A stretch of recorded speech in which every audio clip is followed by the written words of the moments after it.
సెలబ్రిటీలో ఎంతో మంది ఉంటారు. నాయకులు అయితే జేజేలు కొట్టించుకుంటారు కానీ రూపాయి సాయం చేయరు ఎవరికి. అసలు వచ్చిన నిధులు కూడా ఆర్పిసి మొత్తం కర్పూరంలో చేస్తారు కానీ ఒక్కడు రూపాయి ఖర్చు పెట్టాడు. కానీ అసలు రాకముందే మంచి గొప్ప పని చేసిన ఒక వ్యక్తిని ఈరోజు ఇంట్రడ్యూస్ చేస్తున్నా.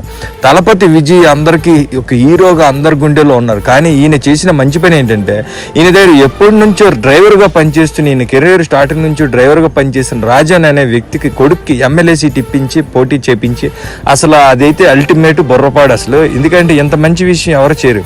మనం ఎలా ఉన్నామో మనలాగా చాలా మంది బతకాలనుకునే వాళ్ళు కొంతమంది ఉంటారు. మన దగ్గర ఉన్నాడంటే మన చెప్పు కింద ఉండాలనుకున్నవాడే ప్రతి ఒక్కడు ఉంటాడు, మ్యాక్సిమం సెలబ్రిటీస్లో కానీ పొలిటీషియన్స్లో కానీ. కానీ ఇతని స్థాయి తగ్గట్టు వాళ్ళు దగ్గర పనిచేసిన వాళ్ళు కూడా ఆ రేంజ్లో ఉండాలని తలపతి విజయ్ గారు, హీరో తలపతి విజయ్ గారు డ్రైవర్ కొడుకు ఎమ్మెల్యే సీట్ ఇప్పించడం అనేది అసలు అల్టిమేట్.